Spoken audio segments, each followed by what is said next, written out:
Hi, everyone. I'm Sarah Wheeler, Editor-in-Chief at HW Media, here with Nathan Bossers, the President of Boston National Title, to talk about digital closing solutions. Nathan, how did COVID influence the development of RON and digital signing?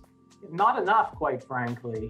2 years ago, when the lockdowns first started happening and there was real fear in the marketplace that lenders were going to be able to sign loans, I think everyone rushed to the RON as a potential solution for them and began to educate themselves on the process. And we spent months on webinars with clients and educational training with them, but the adoption has not followed quite as quickly as we would have thought at this point. There are some lenders doing it, but most of them haven't been able to get to a point where they've fully adopted a digital mortgage closing solution.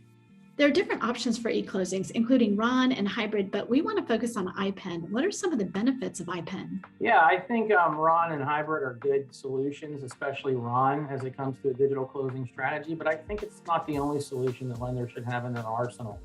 The IPEN, or the in-person electronic notarization, was really overlooked as a potential process in this. And that was largely because the technology wasn't really there to support it. But that's changed. In the last year, a company called EscrowTab has released a new software technology that allows you to do an IPEN closing on a tablet. And it's a process that we really like. It's full digital signatures as far as electronic signatures, but the borrowers are using their actual handwritten signatures on it. And it's a process that we like because it's kind of tried and true and battle tested in the mortgage industry, and it doesn't disrupt the current process of mortgage loan closing so much. You talked about challenges to adoption. What are some of those challenges? Yeah, there are a lot. I mean, consistency issues is probably the biggest one, and just getting it trained and implemented into a lender's workflow. The closing package creation, tagging documents requires integrations, and getting those technological resources aligned is sometimes challenging. Some customers and borrowers have authentication issues. The notarization process, or the identification and authentication process, is a bit different, and so sometimes it puts a little bit more onus on the consumer to do the work. And one of the biggest ones is a lot of the bigger banks don't like the video process.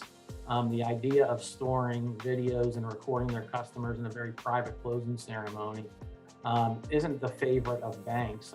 It's something that opens up a whole new can of worms from a legal, security, and compliance standpoint that I think otherwise they would like to avoid. Again, that's not to say we don't like the remote process, but it is something that banks have had challenges with, and it's something that can be completely eliminated with in-person electronic notary. Nathan, thank you for stopping by with us today and talking about this really important subject. Yeah, thanks for having me. And to all the lenders out there who are having issues with getting to an e-closing solution, we would love to help you, and please give us a call.